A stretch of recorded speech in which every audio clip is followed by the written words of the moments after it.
The Australian Financial Review. Are you really suited to your role? People should do things that they're suited to. There's a whole heap of people do things they do because they're doing what they think they should or what their parents told them they should do. But I think a whole heap of people don't understand what their superpower is, and they don't spend most of their time exploiting that superpower, and that to me is a real waste. Welcome to 15 Minutes with the Boss, a podcast about success, failure, and all the lessons learnt along the way. I'm your host, Sally Patton, and my guest today is former AFL star Chris Judd, who is also the founder and portfolio manager of Cerutty Macro Fund. As an AFL player, Chris captained the West Coast Eagles to the 2006 AFL Premiership and has twice won the league's highest individual honour, the Brownlow Medal.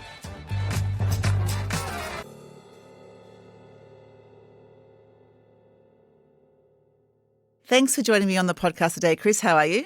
Good, Sally. Thanks very much for having me on. Now, Chris, we only have 15 minutes, so I'm going to start the clock right now. Tell me about your morning routine. What time do you get up and what does it look like?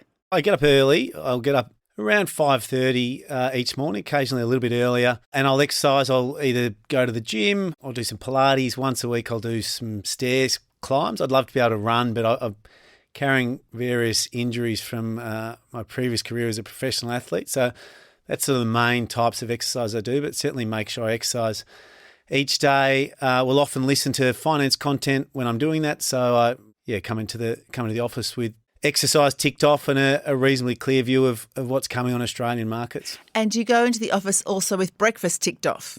I have the same breakfast every day. So I park the car, then I get 3 boiled eggs, which are already boiled, and then I walk past the corner store and I get some yogurt and fruit and some cheese slices. And so that's the Monday to Friday breakfast. I describe my diet as keto light. So Monday to Friday, it's fairly keto. And then from Friday night onwards, all bets are off. And then I regroup on Sunday night and vow to eat well again from Monday to Friday. So were you on a keto diet while you were playing? No. So I was on a really high carbohydrate diet. So there was sort of nothing in my fridge had more than 3% fat in it. So even the cheese was that rubber plastic cheese. The milk was low-fat milk. But I was eating lots of sugar, a heap of carbohydrates. But even like salmon or avocado I wouldn't eat. So it wasn't actually a great diet whilst I was playing. And then I had a patch a few years ago where I was on a full ketogenic diet, which is really high fat, really low carbohydrates. And that was sort of interesting. I felt it was good around energy. It just after a while felt boring around variety. You know, if you're going out to a restaurant, I don't really want to be thinking about what I should be eating. I just really want to look at a menu and ask myself what I feel like eating. So now it's more high protein, reasonably high fat, low carb. Yeah, super high protein, reasonably high fat, high fibre and low carbs. Full-time ketogenic diet wasn't for me, but I do think there's something in it, and certainly the Monday to Friday seems to be something that I can do and has some longevity to it rather than be something you can just do for a few months before thinking you're bored with it all. Okay, and does that mean no alcohol during the week as well? I don't really drink during the week, no. Yeah. And I don't stick to that on the Friday to Sunday. Okay. Now, Chris, tell me, has there been a pivotal moment in your career, one that changed the trajectory of what you're doing? From a personal perspective, it was just taking complete control over my fitness program. So, things are fairly controlled when you're playing AFL in terms of, what your program looks like and what it gets recommended to you. But some players choose to use that as a guide and choose to take more ownership over what they do. So I would do the training that was prescribed, but then I would do a lot more training. And rather than go to an expert who I was hoping would have all the answers, I researched things myself and came up with my own ideas and executed that on top of the training that was already being prescribed to everyone. So the thesis being that, in professional sport, you want a different outcome to everyone else. You want your team to be the best. So that is a different outcome. And you want to contribute as much as you can to that success. So again, that's a different outcome. it doesn't make sense that you would do the same training as everyone else in the competition, yet somehow hope for a different outcome. And coming to that realisation gave me great comfort and was highly useful, both in, my life as an athlete, but also, post-football as well. Interesting. So in your life as an athlete, how many more hours, for example, would you say you exercised in order to achieve more? A lot. So, my basic premise was to do things that were good for performance that other people didn't want to do and to just do more of them. Such as? So they're all very small. So like training on Christmas Day. No one wants to train on Christmas Day. Training improves performance. So I'd always make sure I train on Christmas Day. There are a whole heap of, very small things like that, which by themselves are immaterial, but they compound together and make a big difference in the end. An instance today would be just about every professional athlete is on social media. They get trolled and attacked, and 99 out of 100 professional athletes, that social media is bad for their performance. But social media gives a short-term comfort. Humans crave that short-term comfort. So few look to avoid it because it will help their performance. So, I wasn't on social media for the vast majority of my career. I really looked for small opportunities like that, and those opportunities are everywhere. And I'm interested in how you apply that same rule now to excel at what you do in your current job. Can you give me some examples of little things that you do to outperform markets? Yeah, so an example in markets would be, all investors generally hate volatility. And so fund managers will often try and reduce volatility by trading around more than they should to try and smooth out those returns, even though in the long run, trying to smooth out that volatility reduces returns. They still try to do it because it creates greater comfort for their investor base. So they're the sorts of things we look to avoid. We also don't try and be perfect. A lot of funds will see a company that's potentially got an inflection point in 6 months' time or something in 6 months' time that could lead to a really significant re-rate. A lot of funds might wait till 5.5 months to put on that position, whereas we won't. If we see something coming down the pike that we think could lead to a substantial re-rate, we're happy to put that position on earlier, do the waiting. We fear more about missing out on that potential re-rate than we do sitting there for 6 months while that re-rate happens. So there's a lot of things like that around patience or volatility, which sort of remind us of, some of the things we looked for in my previous career. Okay, I love that. What is the best piece of career advice you've ever been given? I don't know if it was given to me, but I think the two things, I think young people should take way more risk than they do, particularly if they're at an age where they don't have children. They generally don't have much to lose by way of balance sheet, and they've got a whole working life to make any losses back. I think the big mistake young people can do is to be too conservative. They should have a big swing for the hills, find the biggest asymmetric opportunity they can find. And if it works, they're away. If it doesn't, they had nothing to lose anyway. Do you mean financial risk or career-related risk? I'd lump them together. So they should start a business and risk whatever capital they have, but also their time to try and, do something that has the potential to be really big rather than just follow a very predictable path, buy a house they can't afford and get on this long sort of grinding debt cycle that most people choose to go down. Mm. And the other bit of advice I would give is people should do things that they're suited to. There's a whole heap of people do things they do because they're doing what they think they should or what their parents told them they should do, or they're trying to follow the footpaths of people they admire. But I think a whole heap of people don't understand what their superpower is, and they don't spend most of their time exploiting that superpower, and that to me is a real waste. Interesting. So in your case in particular, how did you find after your sporting career that you were suited to funds management? How did that all come about? Yeah, so I feel I almost made this mistake. So I was going down the path of buying an operating business. So I started working at a venture capital fund as an analyst with the eye of looking at different opportunities and then either starting or buying an operating business. And then I just did a personality test about 18 months post-football, and it showed some things which which were a bit unfortunate and would make me hard to be married to, just in terms of disagreeability. And said I was very non-polite, but that didn't really... Anyway, it wasn't around saying please and thank you. It was more around embracing other people's ideas or trusting other people's view. Anyway, a lot of those traits, I'm just not great at dealing with HR. I don't find it interesting. Having a team of 30 people to motivate and to keep track of wouldn't be good for me and wouldn't be good for them. Yet that was the path I was going down because the businessmen I admired the most, that's what they did. But what the personality test really spoke to was someone that really enjoyed spending their time thinking deeply about concepts, which is true, and that's what I'm good at. It spoke of someone who was comfortable doing things differently to other people, and that's good for investing. You don't want to be investing where all the capital is because the price appreciation's already occurred and you're constantly late. And you also don't want, as an investor, you don't want to be someone who believes everything that management tells you because you'll be buying every stock whose management team you meet with. That was a really good realisation for me. I think it cost $10 or $20. It only took 45 minutes. I did it with my wife, and that was quite illuminating. So, yeah, I wish I'd have done that sooner, but was really lucky to get it in time to go down a career path that I'm really suited to, rather than one I felt just was a more predictable path, if you like.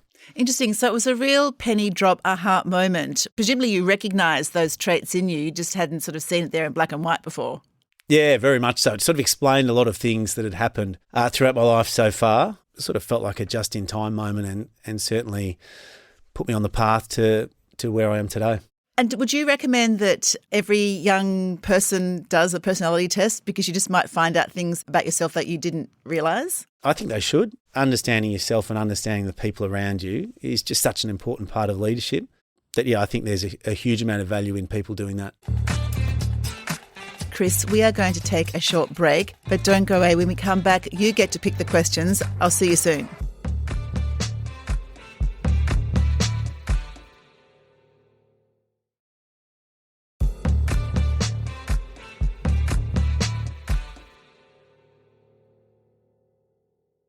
Welcome back to 15 Minutes with the Boss. I'm here with Chris Judd, an investment manager and former AFL star. Now, Chris, in front of me, not you because we're in different cities, is a somewhat scruffy cardboard box with about 20 random questions inside. For this next section, I'm going to ask you to pick out a question one at a time. If you could relive one day in your career, which day would it be and why? I think I'd relive the 2006 grand final at West Coast. It was from a sporting perspective, up to that point in my life, it was incredible. And it's a day I barely remember. I felt it was such a stressful day. That team had lost the grand final the year before. So I'd love to go back and relive it and try and, smell the roses a little bit more and take a bit more time with everything post-game and really lap up what was an incredibly special day. So the actual game itself to you is a bit of a blur because of the stress? Completely, yeah. There's only about, maybe 4 or 5 different moments in the game that I can remember. And even after the game, it all happened so quickly that I'd love to go back there and take a bit more time with it all and smell the roses. So how long would you say you were walking on cloud 9 for after the game? You know what? I just felt completely exhausted post-game, and then I needed shoulder surgery from the game a few days afterwards.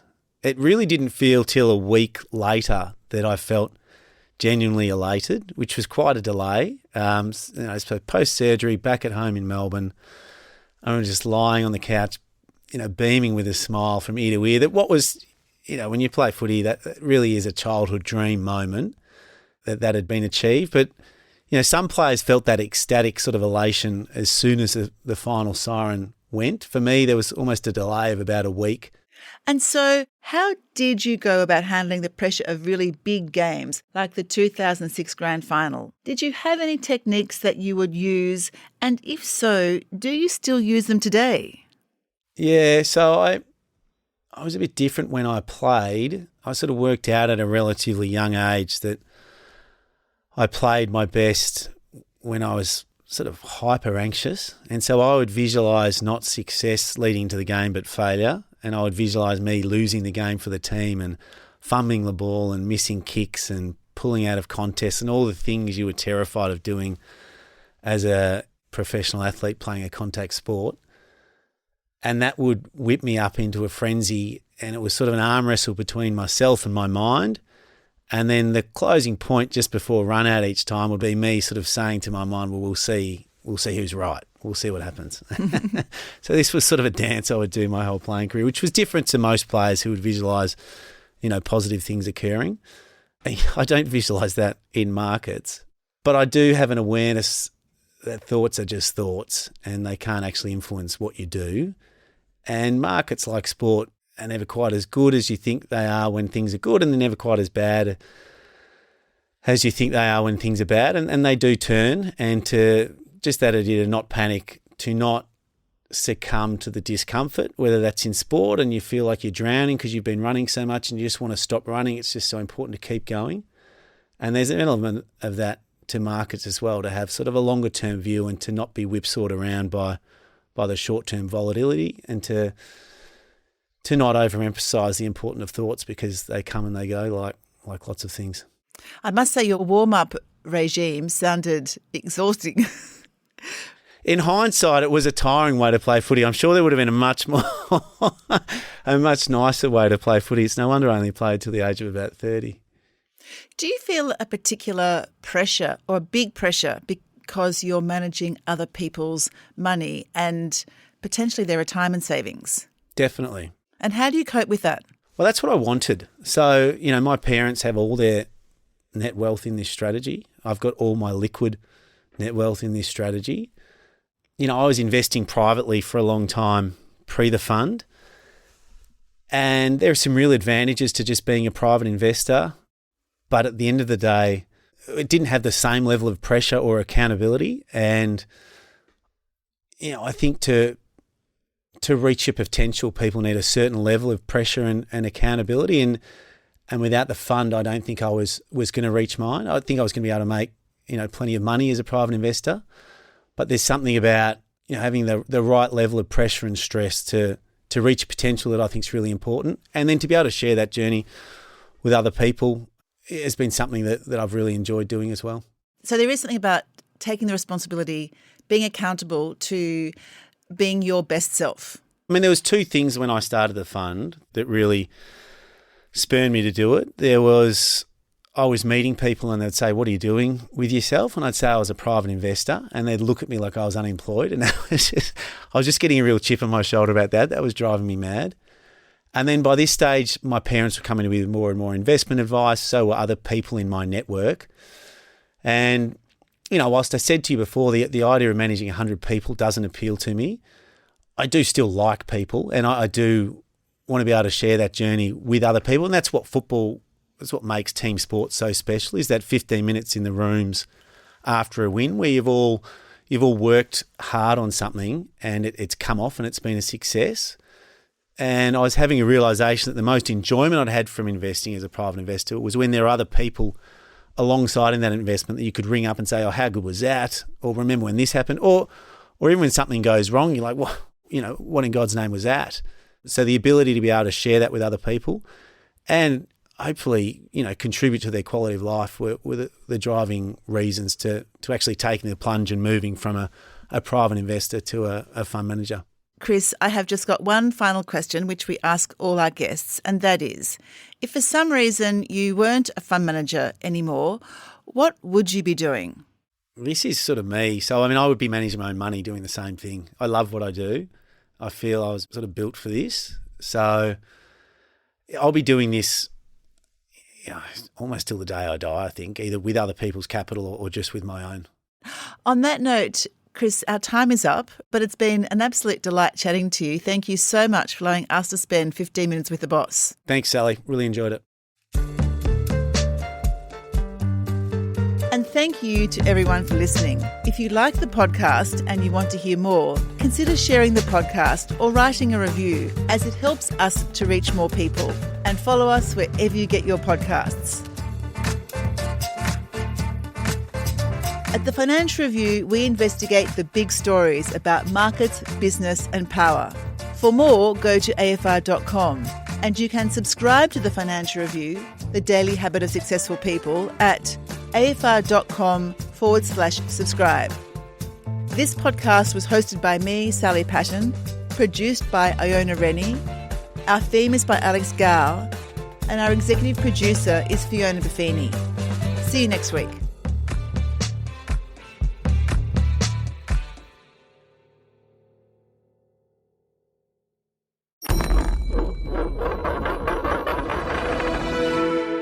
The Australian Financial Review.